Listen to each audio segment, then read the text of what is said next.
Welcome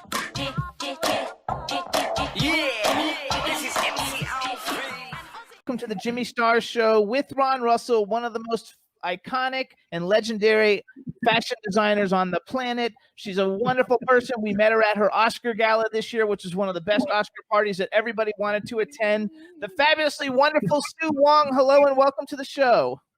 Wow, Jimmy and Ron, I'm so honored to really be here. God, this is just really going to be so much fun, you know? Absolutely. So we have a chat room. First of all, you've met Ron because you danced with him at your Oscar Gala. I don't know if you remember. There you go. Yeah, let's do it again. You know, I had no idea who the hell you were, to tell you the truth. And Jimmy said, we're going to this Oscar party of Sue Wong's. And I said, who's Sue Wong? I know Susie Wong from the movie, but I don't know Sue Wong, whoever she is. And I went reluctantly. You know, I hate those affairs. And first off, I didn't see you for a while. Then suddenly you came towards me, and I thought to myself, oh my God, is she not the most exciting looking woman I've seen in centuries? She is exotic. Your exoticness, your beautiful, exotic face. I named you the Dragon Lady because you came on like this magnificent woman, somebody from an ancient China figurine. And then I thought, wait, I'm not finished. And I thought you were a snob. Really? I thought screw her. I'll just say hello and walk away. And then I began talking to you, and I loved you from that moment on. When you said to me, thank you. It's so hot in here. I think I have a fever. I'm sick. I don't feel good. And I looked at you and I said, I think like something. And then we danced. And I have been following you forever. I have never researched any of our guests, and Jimmy will tell you that. But you, my darling, are so fucking interesting. Are we allowed to use profanity on this program? Yeah, we curse our asses off. Yeah, you can say anything you want. I can let the four-letter words rip and fly. If Jimmy Star were young and sexy and handsome, I'd be fucking him on the show. But oh my God! Jimmy and I are married. In case you didn't know, we're married 9 years. So hold on, before we get going. For how many years? 9. We've been married for 9 years. How many years? 9. Oh, that's sweet. 9 years. So we have a wonderful. We have a chat room filled. Several of the people in it, I think, we're even at your Oscar Gala, celebrity friends of ours. But we have every country represented right now. So just say hi to everybody in the chat room. Hey, everybody. Welcome to the Sue Wong Hour, or whatever it's going to be today. And we're going to have a lot of fun. Also, let me remind you, right now you are live in every single country in the world, over 5 million. Wow. Over 5 million. Oh, my God. 5 million people. Jesus, this is a huge show. Yeah, we're big shit. What you think you're coming on some Mickey Mouse show? Get out of here. I tell Jimmy, don't bring crappy people on. Crappy people are boring. I only want exciting people on our show, and we only have great celebrities. Now, getting back to you, one question I'm dying to ask you. In knowing about you, I want to know, what magic pill did you take to go from being a poverty-stricken little girl who ate rat with her grandmother to being this iconic, outrageously successful, powerful woman? Where did you get it from? What did you do?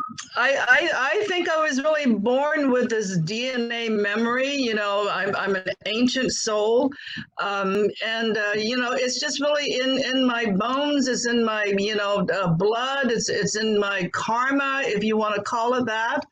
And I think I'm an ancient soul. You know, sort of a time traveler from ancient times, because I am what is would be known as a creative intuitive, because the fields of wisdom that I carry within, my knowledge, my range of knowledge, It's just really automatic. It's not anything that I really learned from, the academic institutions. I didn't really go to fashion school. I mean, I went for 3 months to LA Trade Tech, if you want to call it that. And then, then I basically just won a first place design scholarship that was sponsored by really the huge, hip contemporary company at the time. And I just rolled up my sleeves and went to work. And that was, I was 19 years old. So, and then I just really have had such a big life. I mean, a life of many contrasts, basically from rags to riches, scaling to the top of the mountain again, and from the pinnacle plunging all the way down. I mean, I basically was very successful by the time I was 25 years old. I was probably making the equivalent of $3.5 million a year. I had side-by-side mansions, 2 mansions in Malibu at the tip of Point Dume. I had a house on the waterfront in Hawaii. I had my first house in the Hollywood Hills that I bought when I was 22 years old. So, I've always been this really sort of like, I would say this overachiever. And I think in psychological terms, because I did go through 16 years of Jungian therapy. So if you really, like in terms of, don't laugh, that was about the best investment I ever made in myself. I believe it. That was terrific. So anyway, Carl Jung and Joseph Campbell, those are 2 of my favorite teachers from the 20th century. And they're all about consciousness, I mean, I think, people have the wrong idea of psychology. They think psychology, you go see a shrink because there's something wrong with you. No, you go and do the whole Jungian journey to really find out about yourself and about your place in the universe, and how you should really walk your journey through life. So it's really about the spiritual path and really learning all about yourself. So I went through that, but yes, I've had a very big life. It's been an epic life in a way. May I interrupt? Yes. So to do it in layman terms or street talk, Yes. you go by your gut instinct.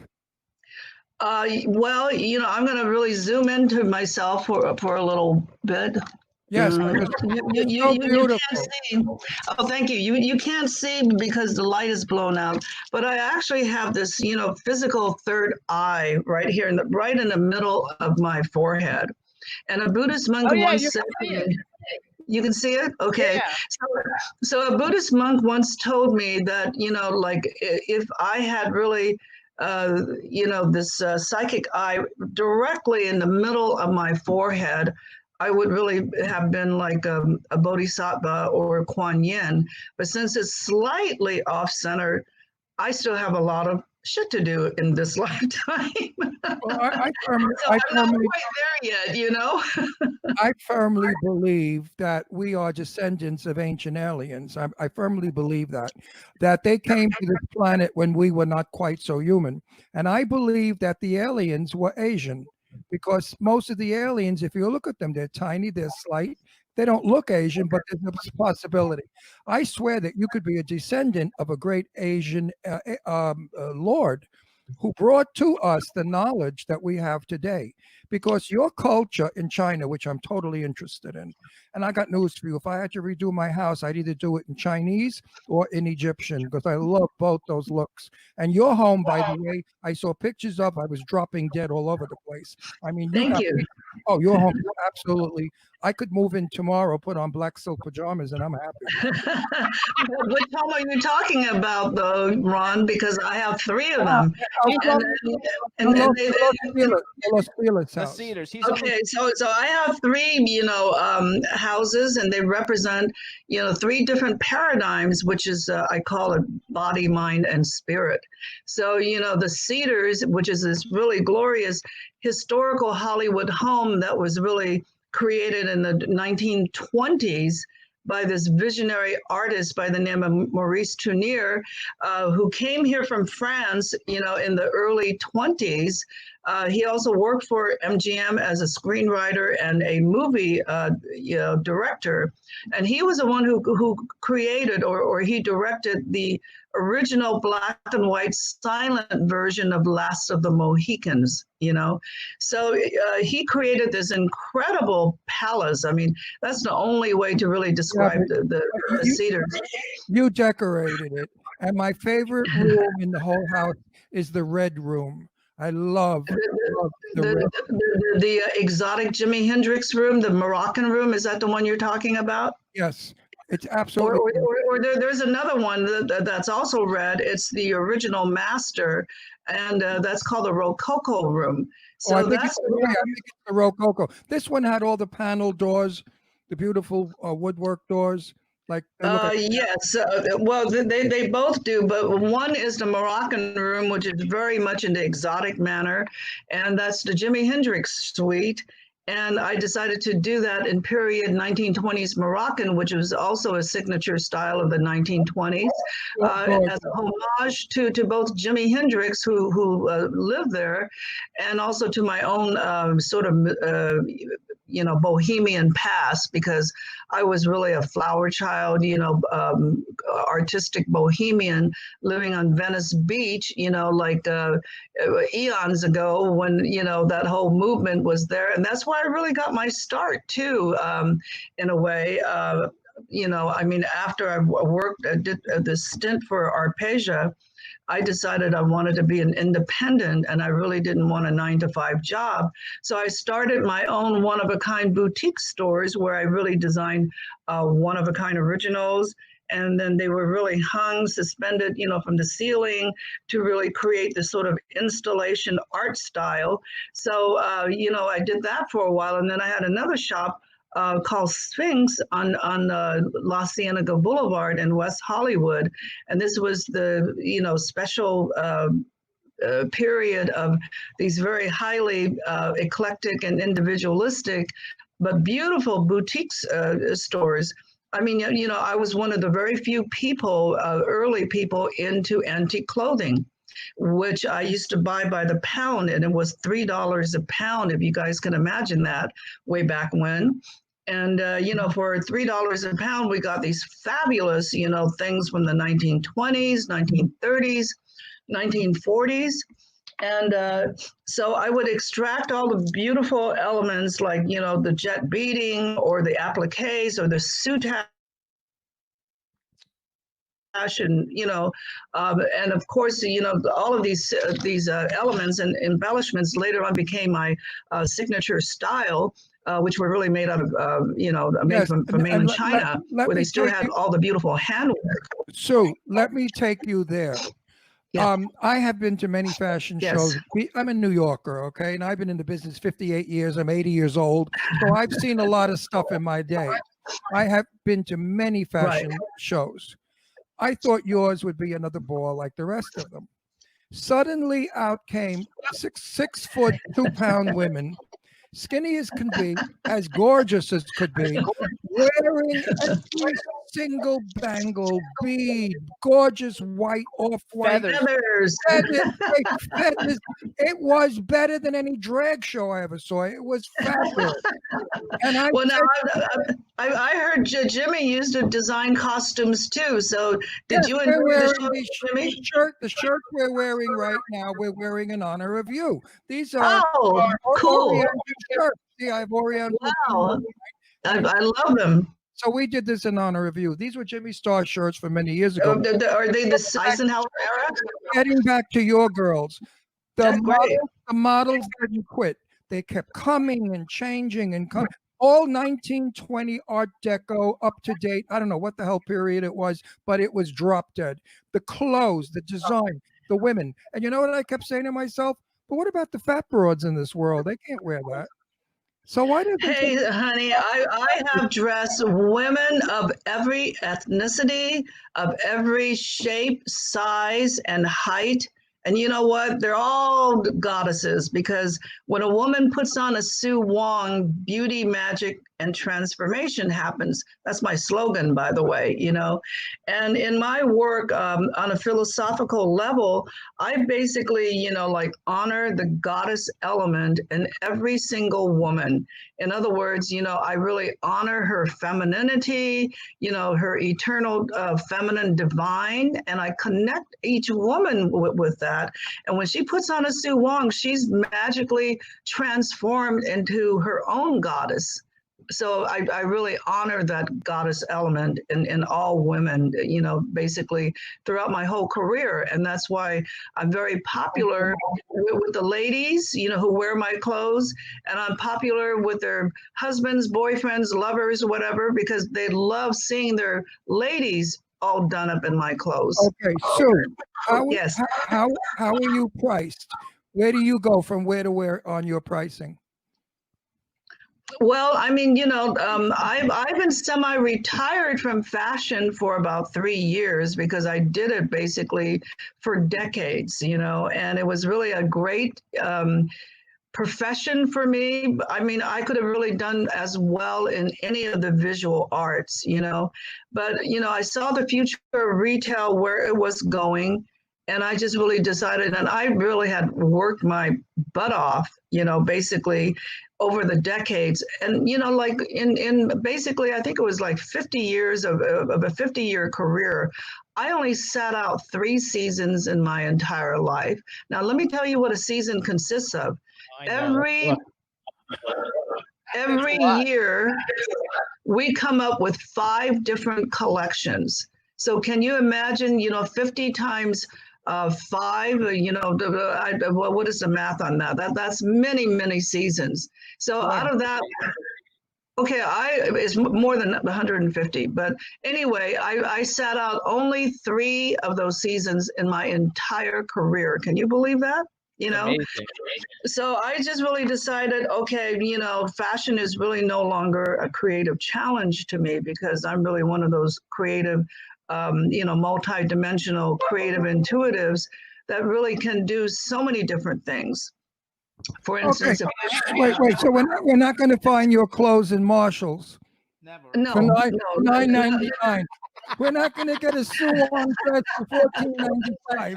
No, but you know, when I was really, you know, at the, you know, the height of my game, there was not anything that sold for, you know, like over $1,000. I think probably $900 was really my top of the line gown, and for that you got really a ball gown with, you know, all the bells and whistles on them. And it was really remarkable because I'm really known as every woman's couturier because I basically was the first American designer to really bring haute couture to the market, because I am a couture designer, but you know, the way I really cleverly constructed everything and the way I marketed everything. And also I was very smart as a businesswoman because instead of going through a middleman in China, I established my own home offices in Hong Kong as well as in China, and I became my own agent. You know, so I was really able to cut out the middleman, go factory direct, and you know, so I passed out a lot of my savings to my good customers, as a matter of fact. But I still made a fortune. You know, I don't think it's really possible to do that today because now the prices have probably gone up 6 times. So I got in at the right time, at the right place. One more question for me. How do you say I love you in Chinese? 我爱你. Oh, 我爱你. How do you say it? 我爱你. 我爱你, I me. No, just one time. Well, anyway, 我爱你 to you, my dear. Oh, thank you, sweetheart. Jimmy wants to take the floor. Jimmy wants to. I wanted to talk more about your early days in China when you were a poor little girl living with your grandmother. Sure. I found that so fascinating. Folks, you've got to get her book. There's a movie coming out on this woman. She is absolutely a story that you've never heard before. Well, I'm still in the process of writing the book, and I'm still in the process of working with the screenplay. So it'll probably be a couple of years before all of that is done. Wait. Impatiently, we will wait. I'm going to throw it over to Jimmy now and take a little drink. I'm just going to do this. First of all, there's a few people. I know everybody is warned because like when we mentioned you were coming on, a lot of our Hollywood friends all mentioned, oh my God, I love her dresses. I've worn her dresses. But a few of the people that you have dressed that everybody on the planet knows, Anne Hathaway, Jessica Biel, Minnie Driver, Tyra Banks, Taylor Swift. I mean, they're like the biggest stars on the planet. There you go. Yes. I even dressed Kim Kardashian. There you go. So I've dressed them all. And every time I go to like the Emmys or the Golden Globes or the Academy Award parties, whether it's for Fox or Harvey Weinstein back in the old days before he got arrested. But anyway, I used to go too. I knew Harvey for years.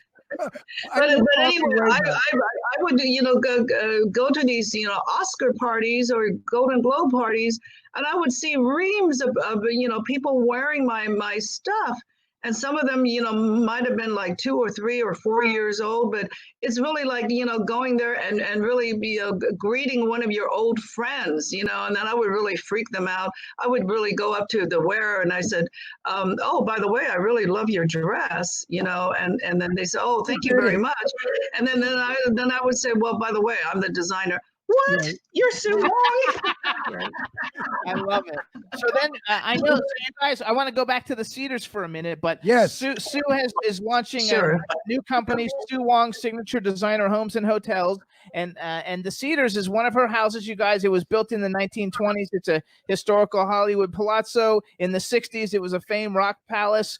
It was featured in Sunset Boulevard and Easy Rider. I just want to give a list of some of the people who have stayed there over the years. Well, let me tell you really briefly about the history real quickly. So it was conceived by Maurice Tournier, this French visionary artist, and he created this really masterpiece. It's really a work of art. There is no home in Hollywood like it. I mean, give me a break. Angelina Jolie bought the Cecil B.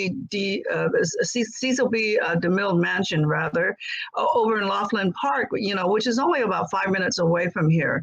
She paid $25 million for it. It doesn't hold a matchstick next to the Roman candle of the Cedars, let me tell you, because there was not one bit of period detail or anything. I've got ceilings that are works of art. I have decoupage. The entryway is a 38-foot tower. It's all with decoupage and gilded angels. I have this living room, ballroom, which is about 2,000 square feet, and it has magnificent stencil painted beams. I've got the Howard Hughes, room, which is a solarium. So anyway, it's also known as the Norma Talmadge estate. So I'm sure you guys are really familiar with this movie. It was a 1949 or 1950 Billy Wilder classic called Sunset Boulevard, where she really uttered those immortal line, Mr. DeMille, I'm ready for my close-up. Remember that movie? Absolutely. Gloria Swanson playing Norma Desmond. Gloria Swanson was a girlfriend of my mother's. I met Gloria Swanson when I was about 7 years old. And she was the tiniest. I thought she was marvelous in this movie. She was, in person, she was so theater. In person, it was like, oh, darling. She was Norma Desmond for real. But my mother was that's true. My mother was a silent movie is that right? Jenny Gabriel. And going back to Angelina Jolie, I used to give her peanut butter and jelly sandwiches in my house because she was my daughter Deirdre's friend. They went to El Rodeo School when I lived in Beverly Hills. So now I'm happy that I know where Angie lives. I'm going to look her up because I've been trying to track her down.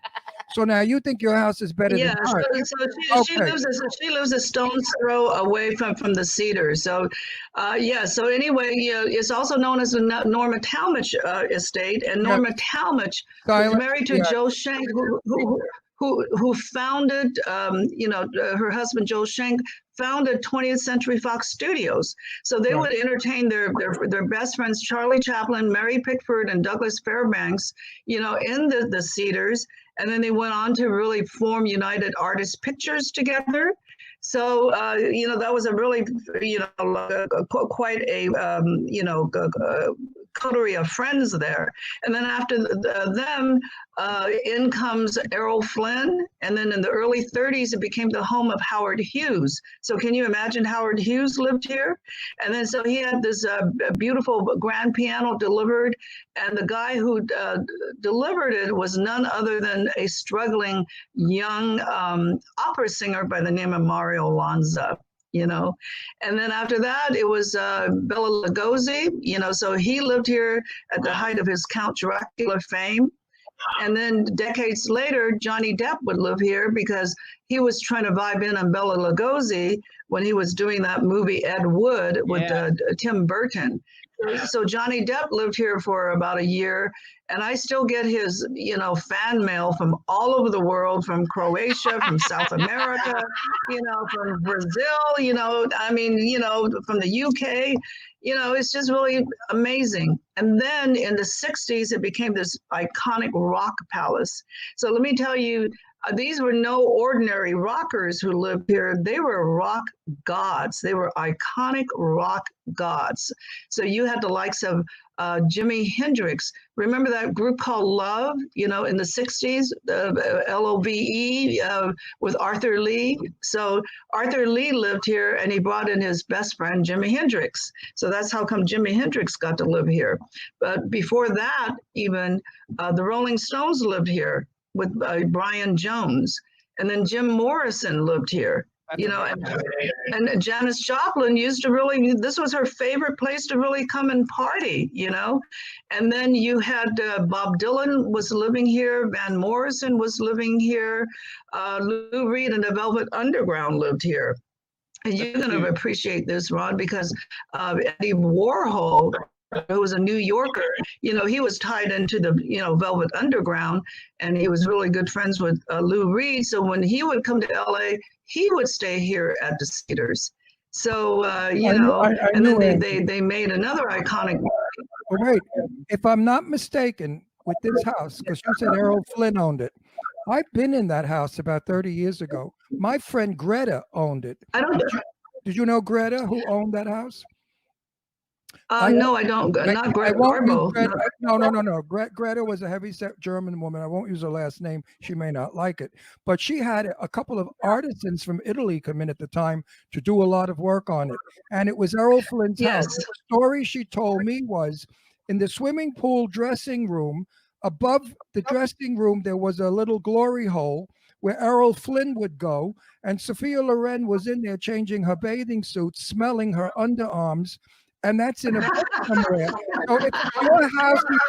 You can add that story to your house. Oh my God! I had no idea Sophia Loren was here. That's really interesting. Sophia Loren was in the. And you know who else was in it? Eileen Shapiro told me she was in it, and she used the Jimi Hendrix bathroom.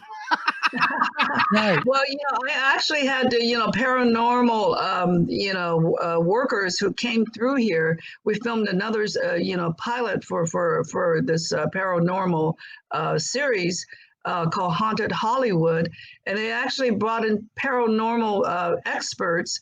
And then one of them actually had a conversation with Jimi Hendrix, and he told told him rather, that he had written a song and he had stuck it in one of those gilded, columns in my colonnade. There's a couple of them. So we have no idea which one, and I'm not about to tear down my house to find out. But it would be worth a fortune. But wait a minute. They would have been worth a fortune, but you don't need a fortune. You don't need any more money. No, I already have my fortune made. Thank you. But wait a minute. If you make $1 more, I bet it goes directly to the government. It probably would. And actually, at this point in my stage in life, because I am getting a little older, And I'm really thinking about my legacy as to, what imprint I want to leave behind. So I'm actually going to really be bequeathing the cedars in the future because I'm in the process, the very beginning stages of forming my Sue Wong Legacy Foundation. So I really want to bequeath it and as a living museum of art, basically, and of golden Hollywood history for future generations. Thank You're you. welcome. Thank you. Thank you. And I also want to really start, an adjunct museum, either next to it or close to here. But I want to start the Sue Wong Fashion Museum and have these international, students be inspired to come here for work study. But, in the last 20 years or so, I basically archived over 11,000 of my favorite designs. So I showed about 70 designs at my Oscar party fashion show. So that's only 70 out of over 11,000. Can you imagine? Wow. The library, the vast library that I have. Your fingers must be sore from all that sewing. Well, I'm actually not a good technician, but I'm a I was very going to ask you, person. do you know how to run a sewing machine? I do, and I've sewn. Geez, I've been making my own clothes since I was 9 years old because, my parents were immigrants from China along with me, and I got really tired of really, wearing these funny China hand-stitched dresses that my mother would really buy a piece of remnant for 35 cents or something from J.J. Newberry's, and then she would patch up something ungodly. For me to wear. And then so I'd really be going to school embarrassed as hell, when the other little girls wore these beautiful little organza dresses or whatever. And they were all so pretty and flirty. And mine were really like China style, So yes, I got sick and tired of that crap. So, so I started to really go to, I went to J.J. Newberry's to really buy remnants, but with eyelet trim. And then I started to design my own clothes and started to sew them at age 9. So that's what really got me. So now you screwed them all because you bought JJ's. No. Honey, I heard that you are one of the biggest real estate holders in our country. That you are a wise woman and you know no. But well, you not really. You bought I invested. No, I don't own hotels. But I do. No. That's coming up. I'll tell you a little bit about that later. Yeah. Basically, I took about 3 years off between fashion, and I just really needed to rest and travel and have some fun. And then I thought I would really start a second empire, out of China. And then I decided not to. I said, girl, you are crazy, because at that age, you just really want to, work your tail feathers off.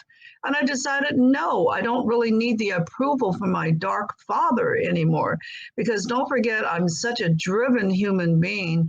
I've always been compelled towards accomplishment and achievement because my own father, whom I really only met, when I came here with my mother in the 50s. I never met him before. He fled, Maoist China while the going was good because, the government basically closed down everybody and threw all the foreign imperialists off. Out the door. That included the Brits, the French, the Germans, the Americans, everybody. So China closed its doors. My mother and I were trapped until I was 5.5 years old. And, it was really a life of scarcity, as a child growing up in Maoist China. There was a famine and scarcity of food everywhere. And it is true that how I survived was my, beloved little grandmother, who was the first love of my life. She loved me so much she couldn't really, bear the pain of me starving. So she would really trap rats around the house, And as a matter of fact, that's how my movie starts, because I'm at the Cedars getting ready for this glorious retrospective fashion show. So, I get taken by limo and everything else. And then, I go inside and, the fashion show goes on. And sure enough, the girls are looking glorious and like, exotic visionary goddesses.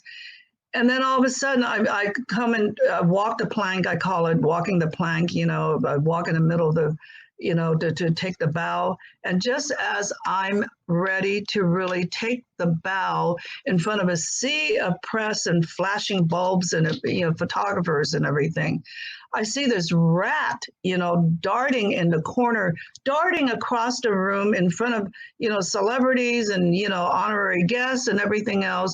And it disappears into a floorboard. And now, you're in this rat hole, which is this tunnel of time.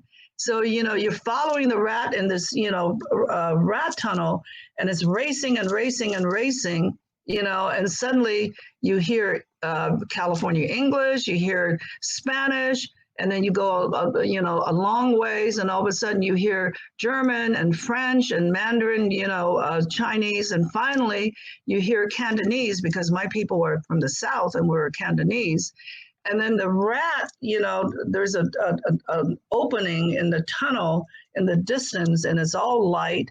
The rat leaps across, into the light, and all of a sudden, it's like early 50s, Maoist China, and it's my grandmother's household, and she's chasing that same rat for my supper that night.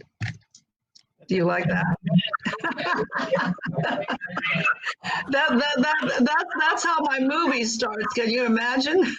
I cannot wait. I cannot wait. I want to know more about when you were a young girl, because I picture all of what you wrote. And, as I said, I've never researched a guest yet. I don't do that. I like to be spontaneous. But with you, I keep saying to Jimmy, when is she coming on? Next month. Oh, it's never coming on. I want to say before it goes anywhere else, this show, I don't blow smoke up anybody's ass. I'm famous for that. I'm 80 years old, Sue. I've earned the right to say whatever I want if it's good. Amen. Amen. Me too. I'm very direct. I'm about the most direct person that I know. Positive. I have never said this to anyone except Jane Russell, who was my dearest best friend in the world. We hung out. I met her in Sedona, Arizona, years ago, about 30-something years ago. She's like my sister. I have never said this to anyone else, and I'm going to say it to you. I so want to be your friend. I so want to have lunch with you and listen. Absolutely. And listen to your stories and then report them. Because I'm a good storyteller, and not that they're lies, but. You remember the movie with Ingrid Bergman when she played she played an English woman who went to China to help the people get out of the communists that were coming to kill them. I forgot. Tea and Sympathy, was it, I think? A wonderful movie. Yes. And I China has had an incredible history, It's a fascinating history. It's the history and the art of the Chinese art. First of all, I love China. That's another thing I was pissed off about. I got to your friggin' Academy Award thing. No Chinese food. I said, what is this? Actually, the Tagline Center is owned by, I think, Persians and Armenians. So we kind of had a little bit of a Middle Eastern flavor. You know what happened to me? I'm all dolled up looking like some Christmas faggot. And I'm waiting out. Wait a minute. I'm waiting now to get in the room. And a friend of mine comes over and she said, oh my God, the Slater's not here. Ron, would you slate everybody? So she throws the slate at me. And there I am slating all the people going on interview on the red carpet. So I got to miss the befores. I didn't get one egg roll, anything, and I understand there was some. Well, I'll make it up. I'll make it up to you. How's that? Good. I was going to tell.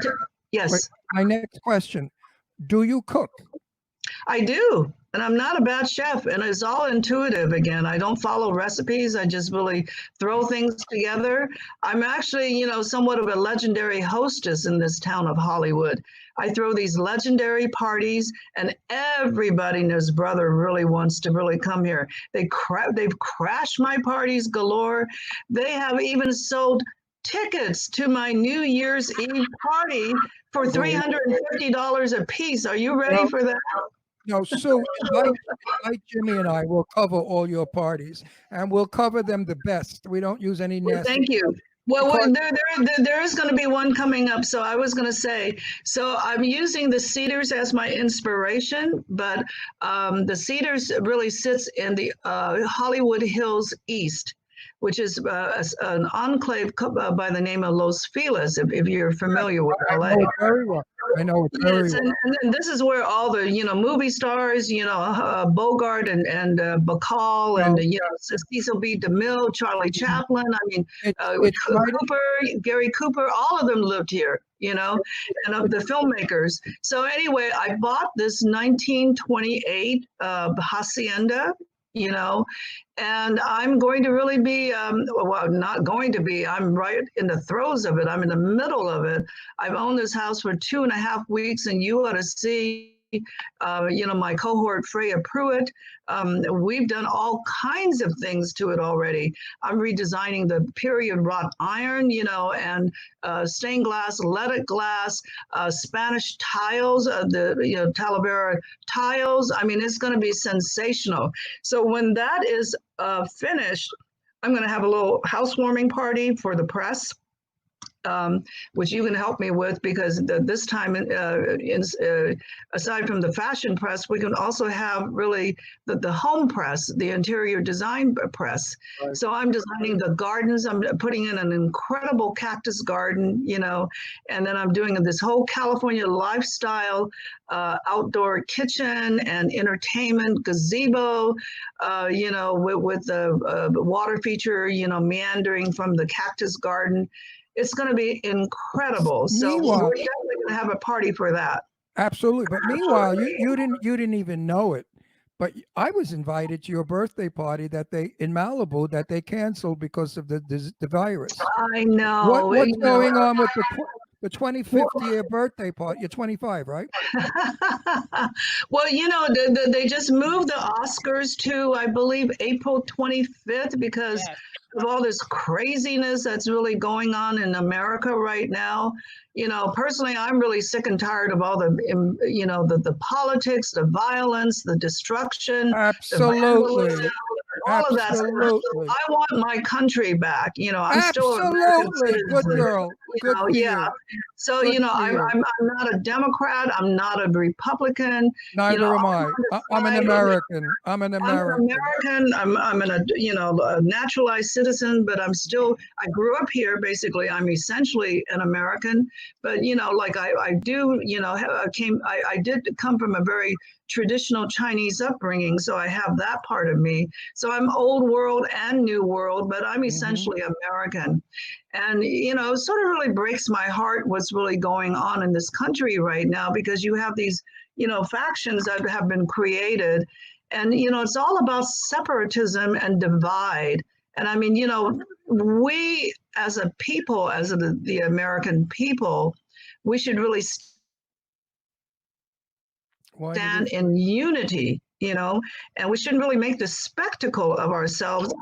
The whole world is really watching us, including our enemies.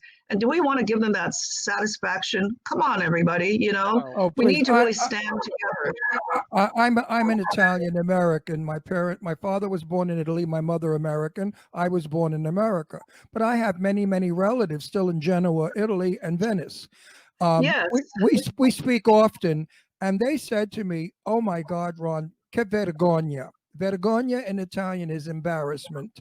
And they said, "We feel sorry for you and your country because Europe and the rest of the world is saying, what kind of country is America? They're disgusting." And it's an embarrassment. So it is a true embarrassment. Yeah. So I really implore everybody, what's really made this country really great was really the fact that, we are ethnically diverse. We come from different cultures, you know, whether it's Irish or British or Italian or German or African or Chinese or Korean, you know. I mean, you know, this is what really makes our country great. So we shouldn't really be separated, you know, by the polarity of differences. Now, I grew up in South Central LA, you know, because I was really thrown into this tenement building right off of Skid Row. And then I thought it was a really big treat when my father bought our first house for us in South Central LA, south of Martin Luther King Boulevard. He bought the house for $11,000, you know, back in the, I guess it was the late 50s. But we had an ethnically diverse neighborhood, you know. We had Blacks, we had probably the white folks were moved out by then, but we had Asian Americans, we had Koreans, Japanese, Chinese, we had Latino people. So all of these people were my friends. You know, my best girlfriend growing up was Betty Jean Peels, and she was 2 years older than me. And she was Black, but she was my best friend. We didn't really see anybody, you know, by a color. You know, I never saw. Yes. I never. Are you familiar with Brooklyn, New York? I've been there a few times over the years. I'm from Brooklyn. Brooklyn is a tough neighborhood, tough people. I went to school with, as you named, everybody. I never knew Black, Chinese. I mean, these people were my Puerto Rican. I had the best Puerto Rican friends. They made fried bananas. I couldn't wait to go to their house and eat it. So I grew up absolutely with no prejudice at all. Also, my father and we were colorblind, you know, but we didn't know it. We didn't know it. Right. And even today, the way I see people, I see people's souls. I see us all as different souls. My God, how I love you. How I fucking love you. I absolutely love you. I think everything I found out about you is the truth. Everything I found out is the truth. You are. Thank you. You are absolutely an alien or some super goddess. No, you are. I mean, I never agree with anybody 100%, but you haven't said one word that I don't agree with 100%. I only can't wait to hug and give you a kiss for being such a fabulous human being. And you know what? You're not. Wait, hang on. One more thing. Yes. You're down to earth. You're not a snob. You're not a bitch. And I'm glad about that. So no, I'm very down to earth because because it's my peasant roots. You know, I'm very earthy. And I'm very direct. I always, you know, speak it, tell it like it is, so to speak. I'm no nonsense, no bullshit, nothing. You know, what you see is what you get. That's exactly what I say. So here we go. Next time you're in Palm Springs, you're in our house, and I'm cooking you the most delicious Italian dinner you've ever had. And the conversation will be great because I know who to invite to our dinner party. Famous people, but famous people who think like you. I won't put morons at the table to insult you. And we're going to have a wonderful time. We're going to have a wonderful time. Well, I love Italian food. That's one of my favorite cuisines. I cook northern Italian. I love them. Yeah, I have really good friends in Milano, by the way. So that's in the north. I have an aunt in Milano. So hang on, you guys, because Jimmy's got to talk now and push. We've only got sell her goodies, Jimmy. I don't even hear me. Do you hear me? No, I hear you. Hey, okay, so we only have a couple of minutes left. So first thing I want to do, we'll bring you back another time and we can talk more about the new stuff that you're doing. Time went by really fast. But first of all, tell people, how do they follow you in social media? What's your Instagram? What's your Facebook? Okay, my Facebook and my Facebook and Instagram are the same. It's Sue Wong Fashion. And you can also visit my website at SueWong.com. And I personally do all of my, I'm not interactive on Instagram because I really don't know how to work it that well, but I'm very active on Facebook.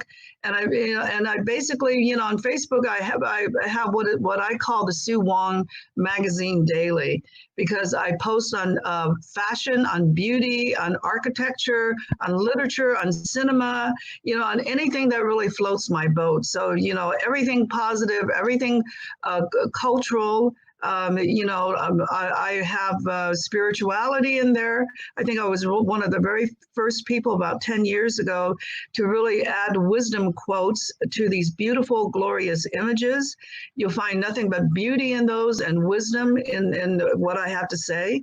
And, my goal is to really inspire people to really follow their dreams. So that's what I'm all about. And let me tell you something. Everything that I have read about you or researched about you is positive. And the message that you send out is brilliant. Now, do me a little favor. I have a very dear friend of mine in New York City. She's my best friend, almost my sister, since we're kids. She adores you. Somehow you accepted her on your Facebook page, and she's so excited. She loved every home you put she's your biggest fan. Her name is Terry. Her name is Terry Vecchio. So would you kindly say hi to Terry Vecchio, your biggest fan? It's my pleasure. Hi, Terry Vecchio. I'm so happy to meet you. And, I love these guys, Jimmy and Ron. They've been really great to really have me on their show. And I hope you invite me back for some more stuff. Are you serious? I have never been so interested in one of our guests in a long time. We have a lot of we have a lot of Hollywood people that come on. All they talk about is their stupid, boring fucking movies. And I could care less. A woman comes on with brains. I love women with brains. And a woman that's as interesting as you are. I'm serious about wanting to pick your brain. I think you are one of the most interesting women of our century. And I intend to write about it. No, seriously. I want to do a private interview with you. I want to come in and film it and do a private interview because you have so much to say. And right now, Sue, we need what you have to say. Because we're in a sorry mess. Our country's in a sorry mess. Yes. We need positivity. We don't need.